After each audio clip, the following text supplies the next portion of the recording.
Certo dia ele observou sem levantar a cabeça. Certamente encontrará com o Sr. Kurtz no interior. Quando perguntei quem era o Sr. Kurtz, ele disse ser um agente de alta classe. Diante de minha decepção com a informação, ele continuou lentamente pousando sua caneta. É uma pessoa extremamente marcante. Novas perguntas me elucidaram que no momento o Sr. Kurtz era o chefe de um posto comercial muito importante no coração da região do Marfim, lá naqueles confins. Suas remessas de marfim somam todas as outras juntas, e voltou a escrever. O enfermo estava tão mal que nem podia mais gemer. As moscas continuavam a zumbir pacificamente. De repente ouviu-se um crescente vozerio e passos estrondosos. Uma caravana se aproximava. Ao chegarem, uma discussão acalorada se iniciou do outro lado das tábuas. Os carregadores falavam ao mesmo tempo. Em meio a esse tumulto, o encarregado dizia desisto, numa espécie de lamento, pois afirmava isso aos prantos e pela 20ª vez naquele mesmo dia. Em seguida ele se levantou lentamente. Que briga medonha, disse. Cruzou o cômodo tranquilamente para ver o enfermo e voltando-se disse para mim. Ele não ouve. Eu perguntei surpreso. Como assim? Ele morreu? A resposta dele foi muito calma. Ainda não. Então, se referindo ao tumulto no pátio com um aceno de cabeça, disse: quando se precisa fazer os registros com atenção, só se pode odiar esses selvagens. Melhor se morressem. Ficou pensativo por um instante. Quando você conhecer o Sr. Quando você conhecer o Sr. Kurtz, continuou, diga que mandei dizer que é tudo. E olhou de relance para a sua mesa. Está contento. Não gosto de mandar cartas para ele, com mensageiros com os nossos, como com mensageiros como os nossos, nunca se sabe quem vai ler sua carta na estação central. Ele me encarou por um momento com seus olhos bondosos e esbugalhados. Ah, ele vai longe, muito longe, continuou. Em breve será alguém importante na companhia. Eles, lá de cima, o conselho lá na Europa, querem que ele seja. O encarregado retomou seu trabalho. O barulho lá fora havia cessado e quando me preparava para sair pela porta, estanquei. Em meio ao zumbido constante das moscas, o agente que deveria voltar para sua casa jazia inerte e inconsciente. O outro, debruçado sobre seus livros, seguia fazendo anotações corretas de transações impecáveis. 15 metros adiante eu podia ver as copas do Bosque da Morte. No dia seguinte, finalmente deixei a estação com uma caravana de 60 homens para uma marcha de mais de 300 quilômetros. Desnecessário detalhar a vocês essa viagem. Trilhas e mais trilhas por todo lado, uma rede de picadas na mata se infiltrando por entre capim alto, capim queimado, por entre touceiras, subindo e descendo barracos íngremes e encostas rochosas que fumegavam calor. E a solidão e ninguém mais, sequer uma cabana. Os moradores dali desapareceram há muito tempo. Bem, se um bando de negros misteriosos portando todo tipo de armas de repente começasse a trafegar entre Adil e Gravesend, obrigando os caipiras a carregar grandes fardos, acho que as fazendas e cabanas daquela região britânica também se esvaziariam logo. A diferença era que, em meio àquelas trilhas, até as casas haviam desaparecido. Também passamos por algumas vilas abandonadas. Há algo de tolo e infantil nas ruínas de casas de palha. Dia após dia, o som arrastado de 60 pares de pés descalços atrás de mim, cada um carregando cerca de 30 quilos. Acampar, cozinhar, dormir, desmontar, marchar. De vez em quando, um desses carregadores morria enquanto trabalhava. Invariavelmente acabava largado sobre o capim alto ao lado da trilha, com sua cabaça de água vazia e seu cajado caído. Um grande silêncio tomava conta de tudo. Muita vez, na quietude da noite, ouvia-se o tremor de distantes tambores, ora mais forte, ora mais baixo, contínuo e abafado. É um som estranho, hipnótico, sugestivo e selvagem, talvez com um significado tão profundo quanto os sinos de um país cristão. Durante a jornada, encontramos um banco com uniforme desleixado acampado na trilha e acompanhado por um grupo de zanzibares hospitaleiros e alegres, para não dizer bêbados. Cuidavam da manutenção da estrada, conforme nos explicou. Não posso afirmar ter visto alguma estrada ou manutenção, exceto pelo cadáver de um negro de meia idade, com um buraco de bala na testa, no qual tropecei uns 5 quilômetros adiante. Esse talvez fosse considerado o avanço. Eu também tinha um companheiro branco, um bom rapaz, mas um tanto robusto e com o desagradável hábito de desmaiar nas encostas fumegantes, a milhas de distância de uma gota de água sequer. Imaginem como é desagradável ficar protegendo a cabeça de alguém com seu casaco até ele voltar a si. Não resisti e perguntei a ele qual motivo o havia levado até lá. Como assim? Estou aqui para ganhar dinheiro? Me respondeu como se fosse óbvio. Dias depois ele teve uma febre e passamos a carregá-lo em uma rede suspensa por uma vara. Foi difícil convencer os carregadores, pois ele pesava mais de 100 quilos. Coitados. Eles empacavam, fugiam, roubavam as cargas na madrugada, um verdadeiro motim.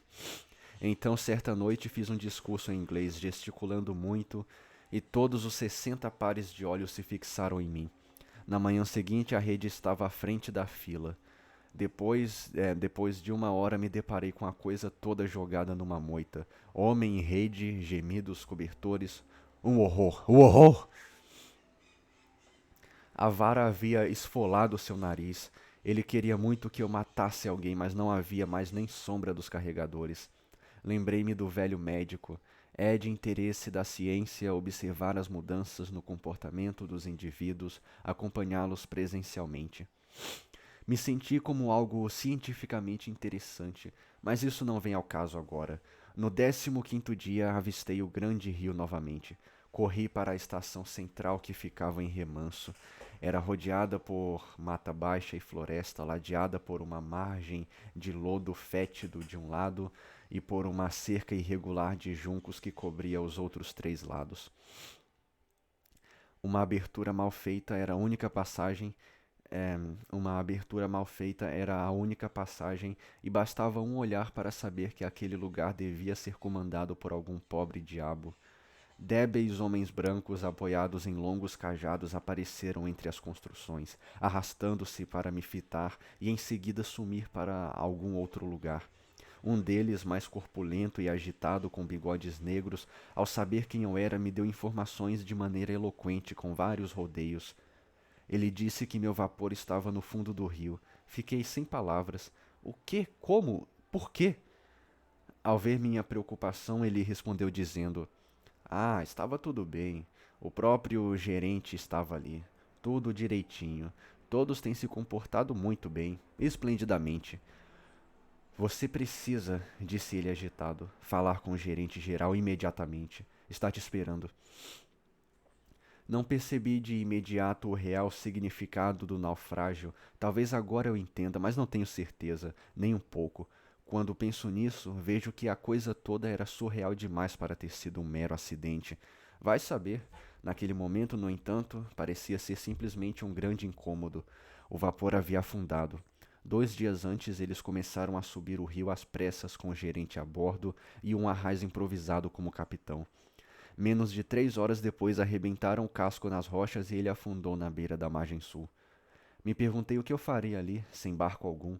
Na verdade, eu tinha muito a fazer, pois minha embarcação precisava ser tirada do rio. Começaria essa tarefa no dia seguinte. Içar e fazer os reparos, após trazer os materiais da estação. O trabalho me tomaria meses. Minha primeira reunião com o gerente foi interessante. Ele não me convidou para sentar, mesmo depois de eu ter caminhado mais de 30 quilômetros pela manhã.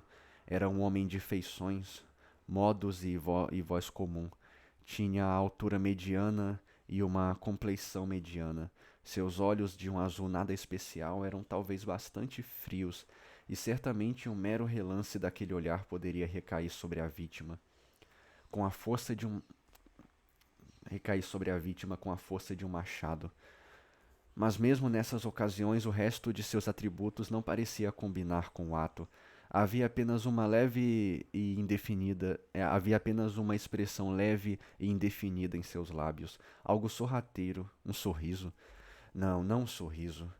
Eu me lembro, mas não consigo descrever. Esse tal sorriso era algo inconsciente, embora se intensificasse por um breve momento após dizer algo. Aparecia no final das frases como um rótulo aplicado às palavras para transformar o mais comum significado em algo absolutamente inescrutável. Ele era um comerciante com comum. Comum. Eu achei que era com mas é comum. Trabalhando por lá desde a juventude, nada mais. Era obedecido, embora não despertasse carinho, medo ou respeito. Ele detestava incômodo. É isso, desconforto. Não uma desconfiança, apenas incômodo e nada mais. Vocês não têm ideia de como essa habilidade pode ser eficaz.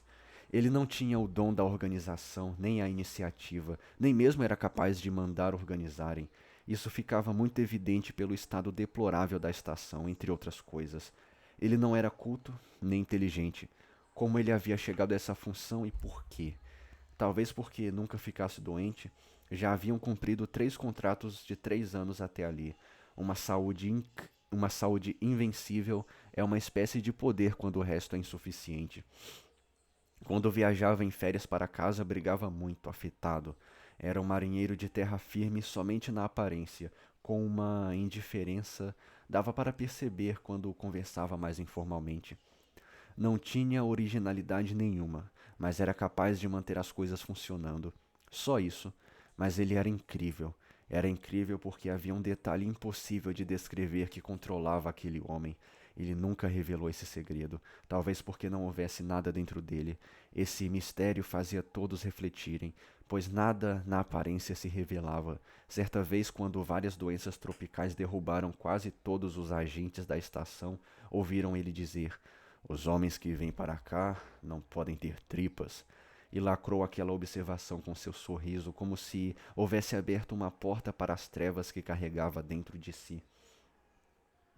Seria mais fácil imaginar se tivessem presenciado, mas o rótulo continuava lá. Aborrecido com as brigas dos brancos nas filas das refeições, mandou fazer uma imensa mesa redonda, o que demandou a construção de um novo abrigo. Era o refeitório da estação. Ele se sentava no primeiro lugar e os outros onde pudessem. Parecia que aquela era sua certeza mais absoluta. Ele não era civilizado nem selvagem, era calado. Ele permitia que seu menino, um jovem e robusto negro da costa, provocasse seus brancos abertamente com insolências. Ele começou a falar assim que me viu, pois não podia esperar. Eu havia demorado muito para chegar. Na verdade, tinha começado sem mim. Disse que as estações rio acima precisavam ser atendidas imediatamente. Os atrasos eram tão grandes que ele sequer sabia quem ainda estava vivo ou já morto, como estavam sobrevivendo e assim por diante. Ignorou minhas explicações e, manuseando um bastão de cera para lacrar os envelopes, repetiu várias vezes que a situação era muito, muito grave. Havia boatos de que uma estação muito importante estava em risco e que seu chefe, o Sr. Kurtz, havia adoecido. Oxalá não fosse verdade. O Sr. Kurtz era... Eu estava cansado e irritado. Foda-se o Kurtz. Foda-se. Quem que traduziu isso daqui, cara? Ele realmente falou fuck? Fuck Kurtz? Fuck! Fuck Kurtz! Foda-se o Kurtz, pensei. Eu interrompi dizendo que havia ouvido falar do Sr. Kurtz na costa. Ah, então falam dele lá, murmurou para si mesmo. Então continuou me assegurando de que o Sr. Kurtz era o melhor agente de todos, um homem excepcional de grande importância para a companhia. Por isso seu grande nervosismo. Ele estava, disse, muito apreensivo.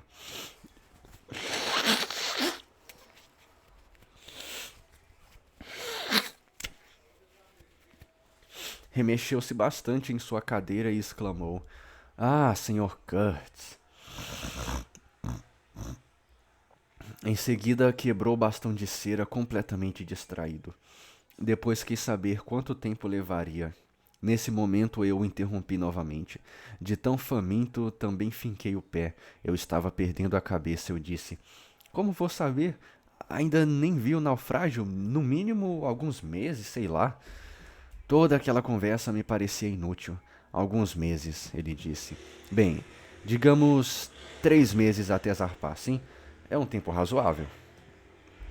Fugi de sua cabana. Ele morava sozinho em uma cabana de sapê com uma espécie de varanda, resmungando para mim mesmo o que pensava dele.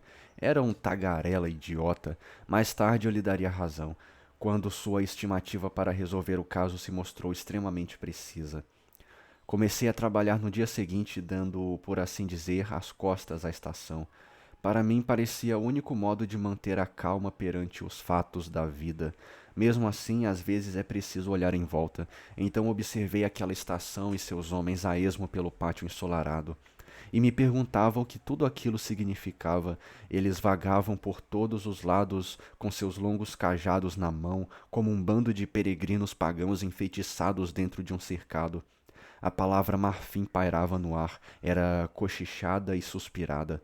Parecia que oravam por ele, um toque de ganância ignorante permeava tudo, feito o cheiro de um cadáver. Por Júpiter, nunca tinha visto nada tão surreal em minha vida. De fora, o selvagem silêncio que rodeava essa clareira me assolou como algo grande e invencível, como o mal ou a verdade, aguardando pacientemente que aquela invasão irreal desaparecesse. Ah, aqueles meses. Bem, vamos em frente. Muitas coisas aconteceram. Certa noite, uma choupana abarrotada de aviamentos, tecidos, miçangas e sei lá mais o que explodiu e se transformou em uma enorme fogueira, tão subitamente que foi como se a terra tivesse se aberto e um fogo vingador de dentro dela saísse para consumir tudo. Eu fumava meu, ca... Eu fumava meu cachimbo tranquilamente entre as peças de meu vapor enquanto os via afobados naquela luz, gesticulando com os braços. Então o gorducho de bigodes veio correndo para o rio com uma lata nas mãos. Assegurou-me que todos estavam se comportando esplendidamente. Encheu um quarto de lata e subiu novamente. Notei que havia um buraco no fundo da lata. Caminhei até lá. Para que a pressa? O negócio tinha explodido como uma caixa de fósforos. O esforço fora inútil desde o começo. As chamas subiram alto, afastando a todos e incendiando tudo. Depois arrefeceram. A choupana já era um braseiro ameaçador e brilhante.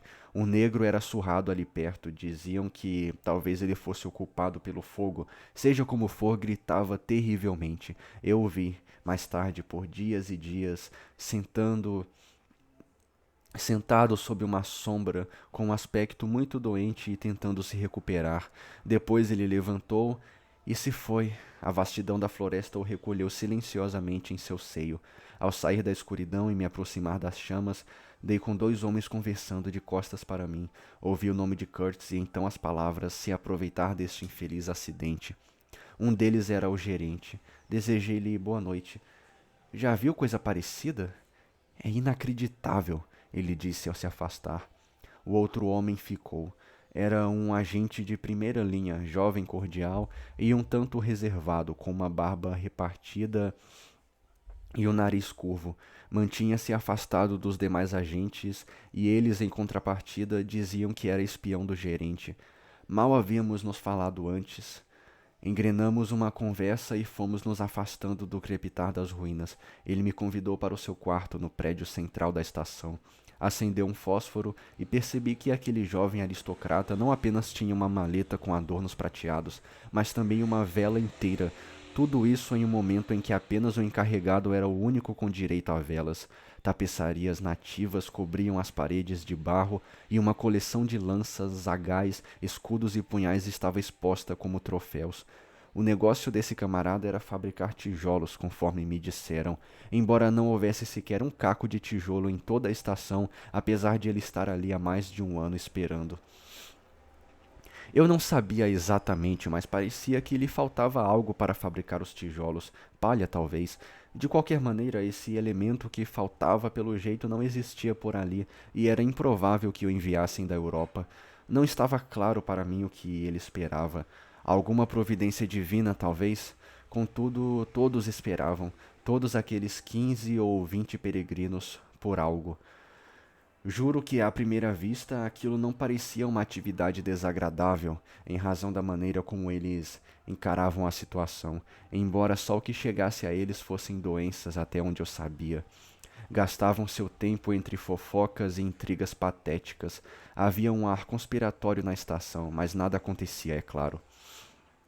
Tudo era surreal, desde a grande justificativa filantrópica, suas conversas, seus mandatários, o resultado de seu trabalho. A única coisa real era o desejo de serem nomeados para um posto comercial onde houvesse marfim para que ganhassem suas comissões. Eles se acusavam, se difamavam e se odiavam apenas por isso. Mas na hora de mexer em um dedo sequer, ah não, pelos céus, afinal, existe algo no mundo que permite que um homem roube um cavalo só porque outro não pode sequer olhar para o cabresto. Roube logo um cavalo, muito bem, conseguiu, talvez saiba cavalgar, mas determinado modo de olhar para um cabresto pode iniciar e incitar até o mais bondoso dos santos a dar um pontapé no ladrão. Eu não sabia por que ele queria socializar. Conversamos ali até que repentinamente me ocorreu que aquele homem tinha alguma intenção oculta. Na verdade, extrair informações. Citava a Europa constantemente, mencionava pessoas que talvez eu conhecesse por lá, insinuava perguntas sobre meus conhecidos na cidade sepulcral e assim por diante. Seus pequenos olhos faiscavam como flocos de mica, curiosos, embora tentasse manter um ar de desdém. Primeiro fiquei impressionado, em seguida extremamente curioso para saber o que ele esperava tirar de mim. Eu não tinha nenhuma informação que valesse tal esforço. Era interessante ver como ele tentava de todas as maneiras, mas meu corpo era só calafrios e minha mente só pensava naquele miserável vapor. Era evidente que ele me tomava por um corrupto sem escrúpulos. Enfim se irritou e, para disfarçar sua grande raiva, com um gesto ele bocejou. Levantei-me. Então notei um esboço a óleo em uma moldura, representando uma mulher vendada, envolta em tecidos e com uma tocha acesa nas mãos. O cenário era sombrio, quase negro.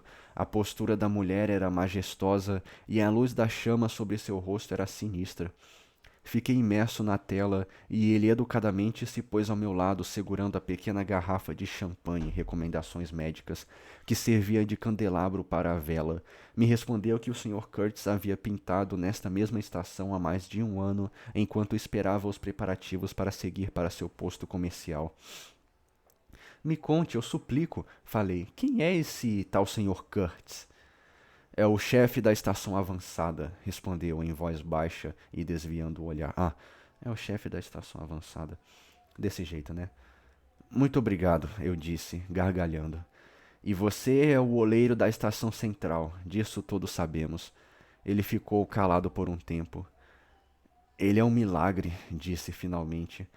É um emissário da compaixão, da ciência e do progresso. E Deus sabe mais o que. Necessitamos. Por que tem esse ponto? É para ter um ponto mesmo? Começou a declamar sem aviso, de inteligência superior, compreensão e objetividade para nos orientar na tarefa imposta sobre nós pela Europa, por assim dizer. Perguntei, quem disse isso? Ele respondeu, muitos. Alguns até já escreveram isso. Então ele veio para cá, uma pessoa especial, como você já deve saber. Por que já devo saber? Interrompi, bastante surpreso. Ele não deu atenção. Sim, hoje ele é o chefe da melhor estação. Ano que vem será subgerente e em mais 2 anos arrisco dizer que já sabe o que ele será daqui a 2 anos. Você é da turma nova, a turma da virtude. A mesma gente que o escolheu para vir também recomendou você. Ah, não diga que não.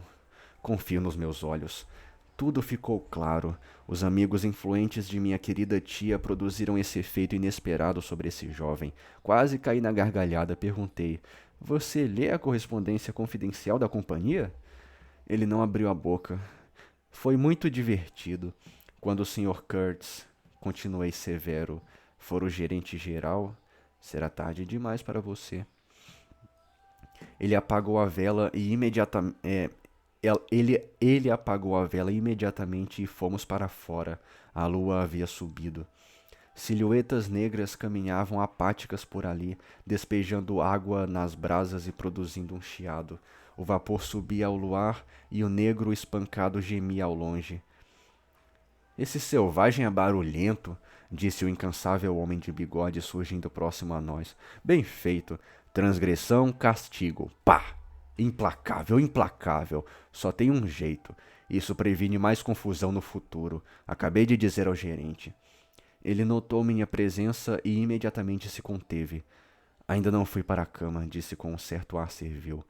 É tão normal? Ha! Perigo, agitação. Fui para a margem e o outro me seguiu. Ouvi um murmúrio sarcástico em meu ouvido. Bando de trastes imprestáveis. Grupos de peregrinos gesticulavam e discutiam. Vários ainda seguravam seus cajados. Aposto que até dormem com eles.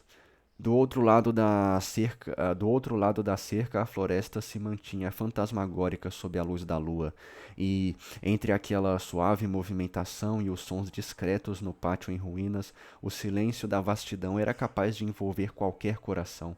Seu mistério, sua imensidão, a impressionante realidade de sua vida secreta, o negro ferido gemia baixo por ali até que deu um profundo suspiro que me fez apertar o passo para longe. Senti uma mão segurar meu braço por trás. Meu caro, disse o rapaz, não quero que me entenda mal, principalmente porque se encontrará com o Sr. Kurtz muito antes que eu. Não quero que ele tenha uma falsa ideia das minhas intenções. Deixei que aquele Mefistófeles. Mefistófeles ou Mefisto. Mefisto, eu conheço Mefisto. É um demônio presente na lenda de Fausto, o qual narra a história de um necromante e mago alemão, Georg Faust, que vende sua alma ao diabo em troca de conhecimento e poder. Deixei aquele Mefistófeles de papier-mâché prosseguisse. Ah, porque ele é malvado, né? Entendi. Parecia que se eu tentasse poderia atravessá-lo com meu dedo e não encontraria nada dentro além de talvez um pouco de poeira. Percebem, ele já. Percebem. Percebem, ele planejava ser o subgerente há tempos, ainda na gestão atual. Era evidente que a chegada de Kurtz havia irritado bastante a ambos. Ele falou apressadamente e não tentei impedi-lo. Apoiei meus ombros contra a carcaça de meu vapor que agora repousava sobre a várzea com os restos de um grande animal fluvial. O cheiro de lodo, lodo primordial por Júpiter, estava em minhas narinas e a completa inércia primitiva da floresta à minha frente. Havia trechos cintilantes nas corredeiras negras. A lua havia espalhado uma fina camada de prata sobre tudo, sobre o capim, sobre o lodo, nas muralhas vegetais mais altas que templos, sobre o grande rio faiscante que eu via entre as frestas sombrias, cintilante e fluindo, bojudo, sem um ruído sequer. Tudo era grandioso, iminente e silencioso enquanto os homens se digladiavam entre si. Me perguntei se o marasmo diante da imensidão que nos perscrutava era um chamado ou uma ameaça. Quem éramos nós, perdidos naquele lugar? Seria possível realizar aquela idiotice ou ela nos dominaria? Seria a grandiosidade, a extraordinária grandiosidade daquela coisa que não podia falar e que talvez também não pudesse ouvir? O que havia naquele lugar? Pouco marfim vinha dali e me contaram que o Sr. Curtis estava lá. Ouvi o bastante disso tudo, Deus sabe o quanto. Mesmo assim, inexplicavelmente, aquilo não me trazia nenhuma imagem à mente, pelo menos nada diferente do que se tivessem dito que havia um anjo ou um demônio ali. Eu acreditava naquilo como qualquer um acreditaria que existe vida em Marte. Uma vez conheci um marinheiro escocês que tinha absoluta certeza de que o planeta Marte era habitado. Se perguntasse a ele se tinha alguma ideia de como eram ou o que faziam, ele se retraía e resmungava algo como andavam de quatro. Se você risse, ele te chamaria para a briga, embora fosse um homem de 60 anos. Eu não chegaria ao ponto de brigar por Curtis, mas quase menti por ele. Todos sabem que eu o odeio, detesto e não suporto mentir. Que eu Não, não é que eu o odeio. É que eu odeio, né? Cadê meu Deus? Que eu odeio, detesto e não suporto mentiras. Não porque eu seja melhor que os outros, mas simplesmente porque elas me assustam. Há uma sugestão de morte, um aroma de decomposição nas mentiras, que é exatamente o que odeio e detesto neste mundo, do qual quero me distanciar. Me sinto péssimo e enojado, como quando comemos algo apodrecido. É do meu temperamento, acho. Bem, me arrisquei a deixar que o jovem inocente acreditasse no que quisesse sobre minhas influências na Europa. Por um momento me tornei uma fraude como o resto dos outros peregrinos enfeitiçados.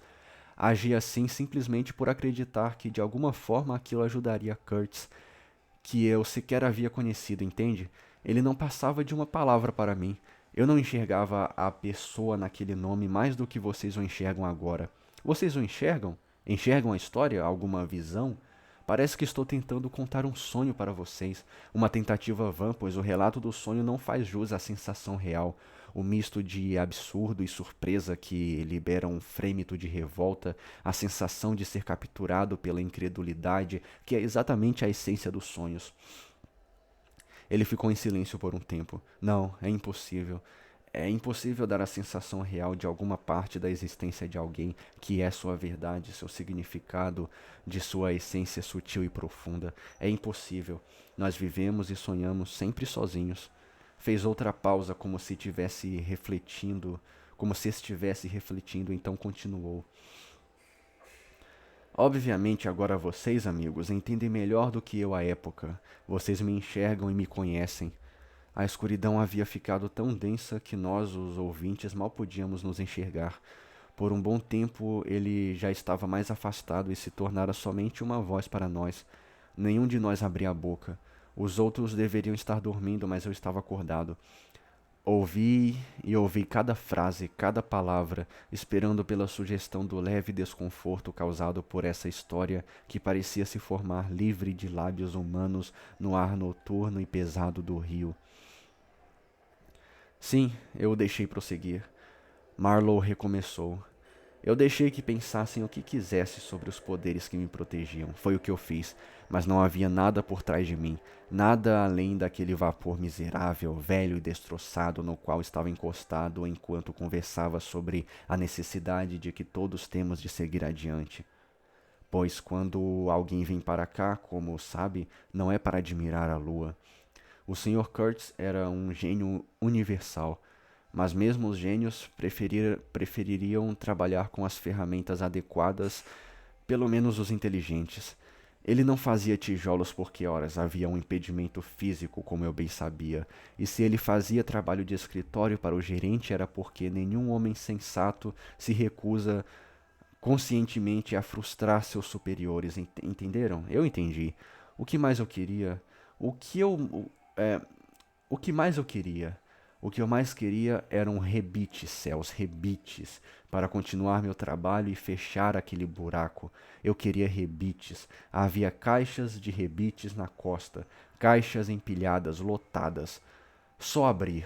A cada 2 passos você pisava em um rebite no pátio daquela estação na encosta. Rebites rolavam para o bosque da morte. Bastava se abaixar e encher os bolsos de rebites. E não havia sequer um deles onde mais eram necessários. Tínhamos placas que seriam úteis, mas nada para fixá-las. E toda semana um mensageiro, um negro alto com seu malote a tiracolo e um cajado nas mãos, deixava a estação rumo à costa. Várias vezes na semana uma caravana vinha da costa para vender bugigangas, tecidos de mau gosto, contas de vidro que valiam 1 centavo o quilo, lenços de algodão horrorosos, nada de rebites. 3 carregadores bastariam para trazer o necessário para consertar o casco do vapor. Ele assumiu um tom confidencial, mas imagino que Minha atitude distante finalmente deve tê-lo irritado, pois julgou necessário me informar que não temia nem Deus, nem o diabo, muito menos um homem. Eu disse que isso era muito perceptível, mas o que eu queria mesmo era uma certa quantidade de rebites. Rebites era o que o Sr. Curtis também queria muito, mas ainda não sabia disso. Cartas eram enviadas para a costa toda semana. Caro senhor, ele gritava, eu escrevo ditando, eu pedia rebites. Devia haver algum jeito para um homem inteligente. Ele mudou seu comportamento, tornou-se muito frio e repentinamente começou a falar sobre um hipopótamo. Quis saber se eu me incomodava em dormir no vapor. Eu ficava nos destroços dia e noite. Havia um velho hipopótamo que tinha o mau hábito de sair do rio e perambular à noite pela estação. Os peregrinos vinham e descarregavam nele todas as balas dos rifles que tinham à mão. Alguns até faziam vigílias noturnas à sua espera, porém toda essa energia era em vão. Aquele animal é encantado, ele disse. Só se pode dizer isso sobre as feras daqui. Nenhuma pessoa, entende? Ninguém aqui é protegido por feitiços. Ele se levantou por um momento sob o luar com seu delicado nariz curvado e meio torto. Seus olhos de malacacheta brilhavam sem piscar, e então, com um breve boa noite, ele se afastou. Percebi que estava irritado e muito confuso, o que me despertou certa esperança depois dos últimos dias. Foi muito agradável trocar aquele sujeito por meu influente amigo, o castigado, amassado e retorcido vapor de lata. Subi a bordo. Ele rangeu sob meus pés como uma lata vazia de biscoitos Huntley Palmer na sarjeta. Não era muito robusto e muito menos tinha um projeto arrojado, mas o trabalho duro que já tinha dedicado a ele despertava o meu amor. Nenhum amigo influente teria me servido melhor.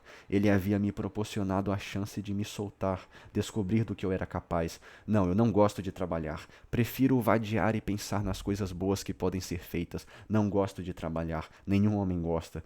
Mas gosto do que está sendo realizado, a chance de se descobrir. Nenhuma pessoa pode entender, nem nós nem os outros, qual é a nossa realidade. Elas só podem ver o que é visível, mas é impossível dizer o que significa. Ai, meu Deus.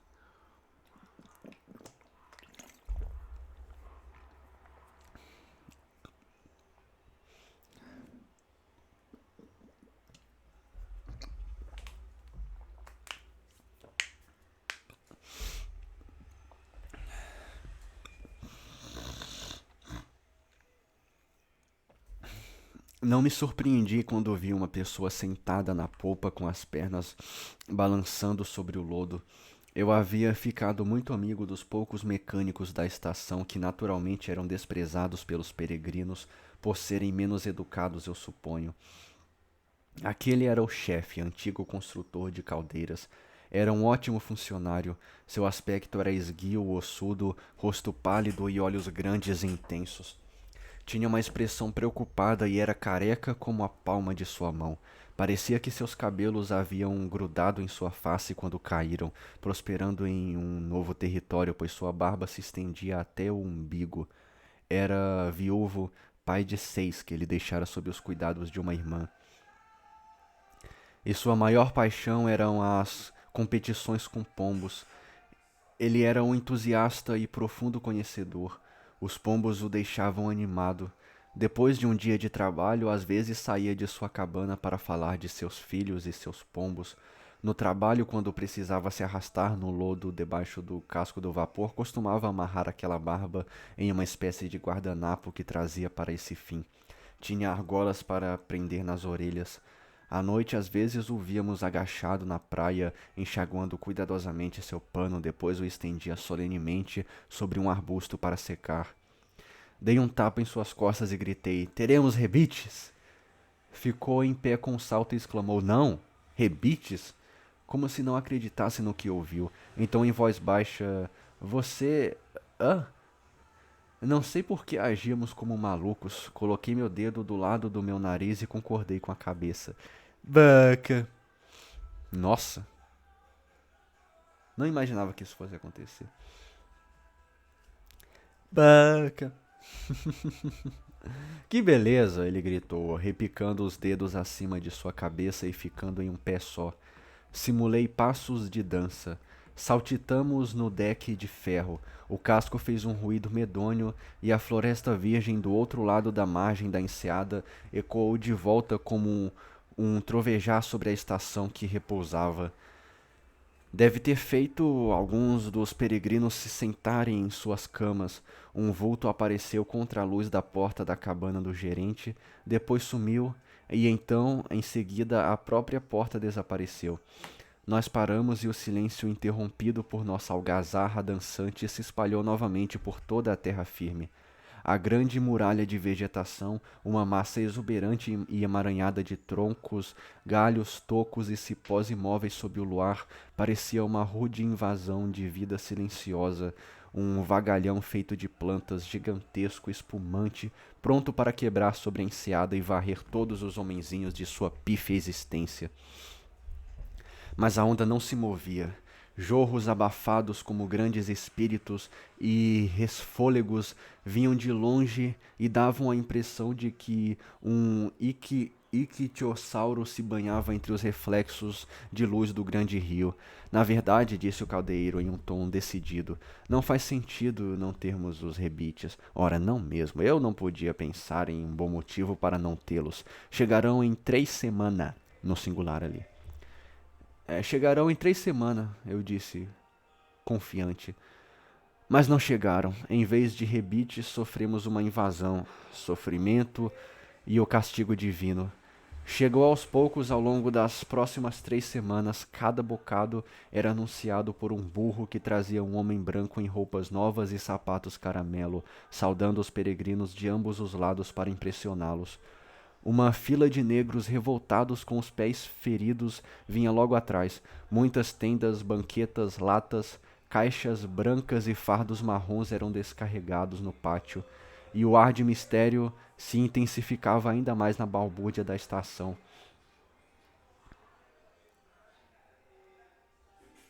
Mandaram 5 carregamentos como esse, com uma enigmática aura de fuga desordenada após um saque de diversas lojas de roupas e armazéns que até segunda impressão pareciam trazidos para a floresta após o roubo para serem divididos igualitariamente. Era uma amálgama de coisas interessantes por si mesmas, mas cuja demência humana fazia parecer os espólios de um assalto.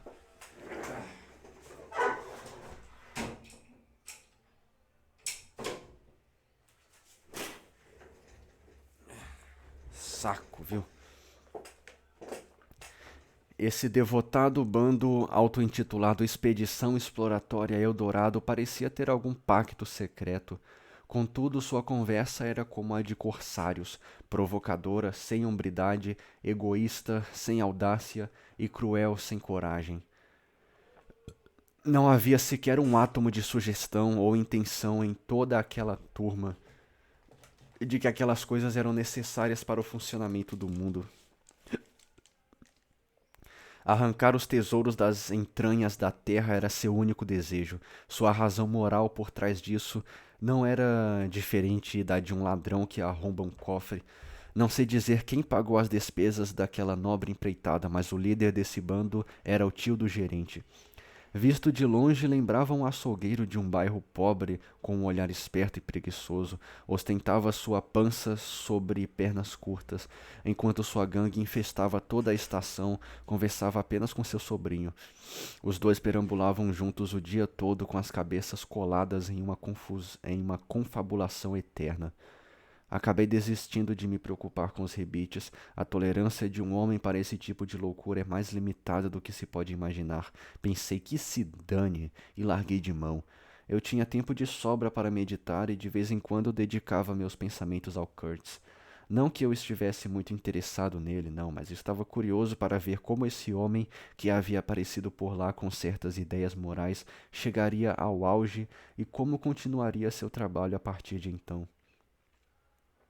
2. Oh, bem longo, hein?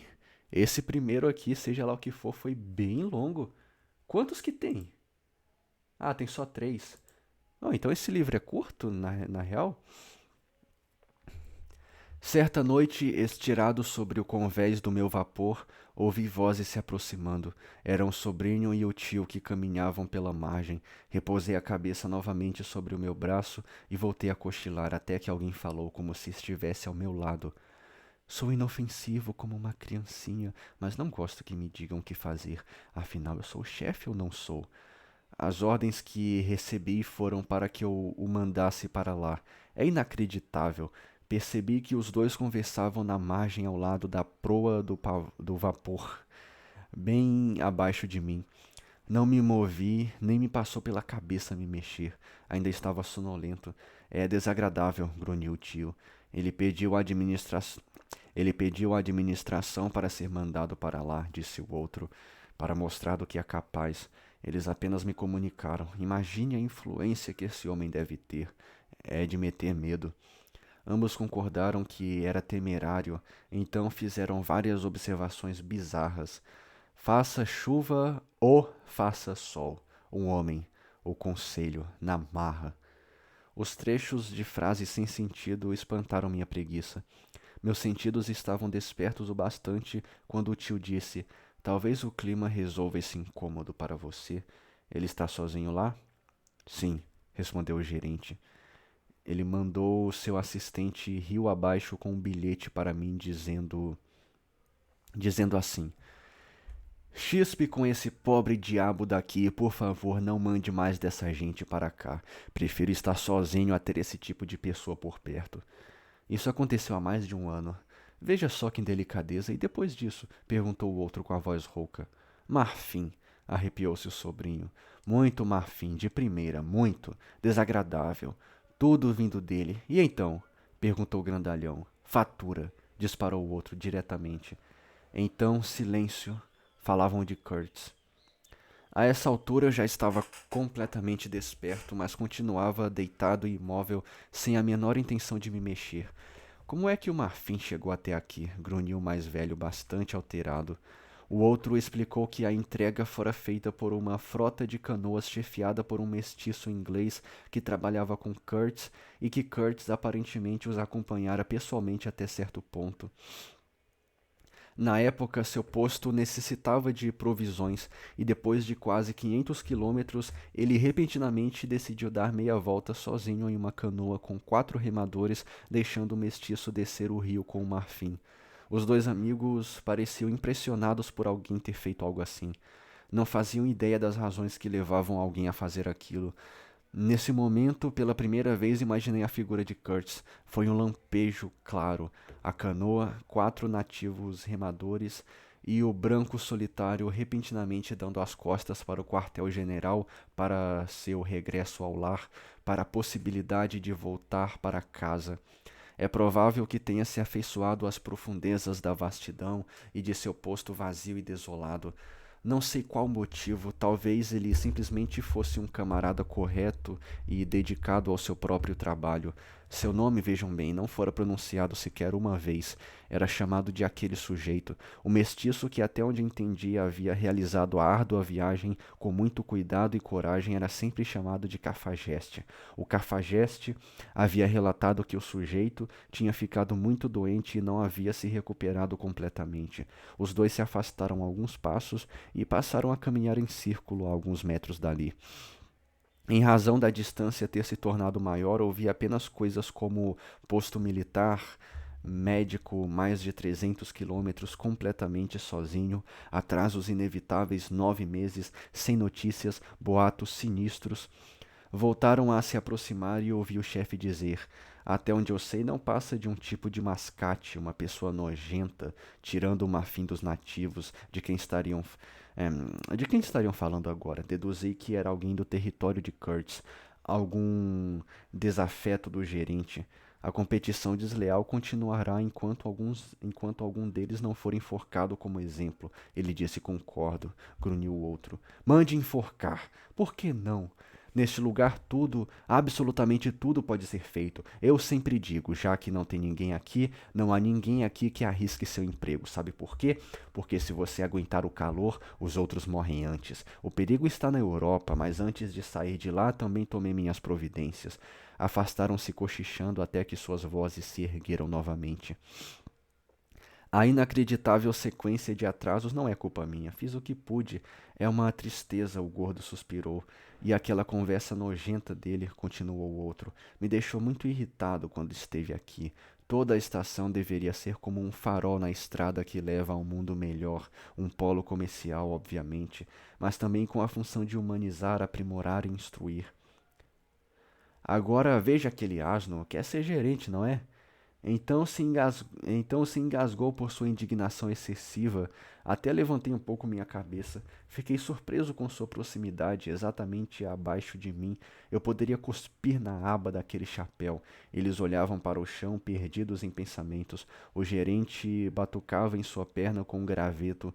Seu esperto parente levantou a cabaça. Você está bem desde que chegou desta vez? Ele perguntou. O outro se aprumou. Quem? Eu? Ah, maravilha, tudo bem. Mas os outros. Ai, céus, todos doentes. Morrem como moscas e sequer tenho tempo de mandá-los para casa. É inacreditável. Entendo. Certo, rosnou o tio. Ah, meu filho, é a pura verdade. Sério, acredite. E esticou seu bracinho gordo apontando a selva, a enseada, o lodo e o rio. Me pareceu um floreio desrespeitoso com a face ensolarada da terra, um apelo traiçoeiro à morte que ali espreitava o mal encoberto, a profunda escuridão que habitava naquele recanto. Foi tão impactante que saltei sobre meus pés e olhei para a borda da floresta atrás de mim como se eu esperasse algum tipo de resposta àquela demonstração obscura de confiança. São coisas tolas que às vezes se abatem sobre nós. O grande silêncio confrontou aquelas duas figuras com sua terrível paciência, aguardando a passagem daquela intromissão bizarra. Praguejaram em voz alta, mas tive a impressão de que aquilo era medo puro.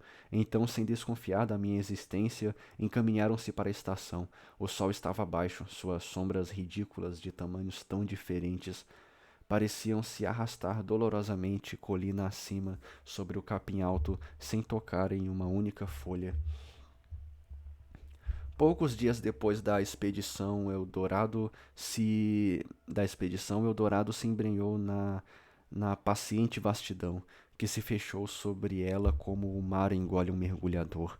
Um bom tempo depois chegou a notícia de que todos os burros tinham morrido.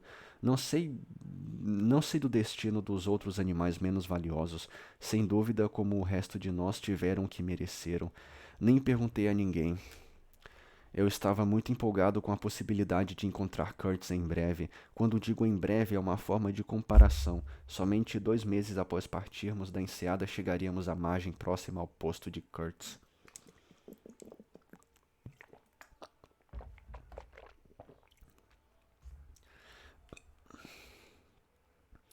Subir aquele rio era como voltar aos primórdios do mundo, quando a vegetação dominava a terra e as grandes árvores reinavam. Um rio vazio, um grande silêncio, uma floresta impenetrável. O ar era quente, úmido, pesado e lento. O brilho do sol não causava nenhuma alegria. As longas distâncias fluviais não tinham fim, desertas rumo à escuridão sombria. Hipopótamos e crocodilos tomavam sol lado a lado nas margens da areia prateada.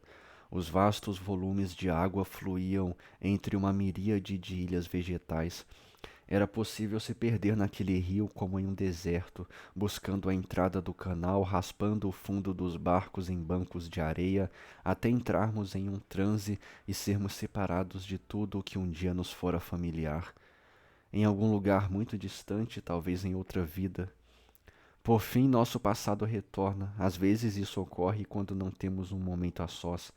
Ele ressurge na forma de um sonho agitado e barulhento, repleto de fantasias produzidas pela realidade opressora daquele estranho mundo botânico, aquático e silencioso. A calmaria da vida nem de longe remetia à paz. Era a calmaria de uma força implacável que incubava alguma motivação inescrutável. Nos fitava com um ar vingativo. Depois de um tempo acabei me acostumando e não a sentia mais.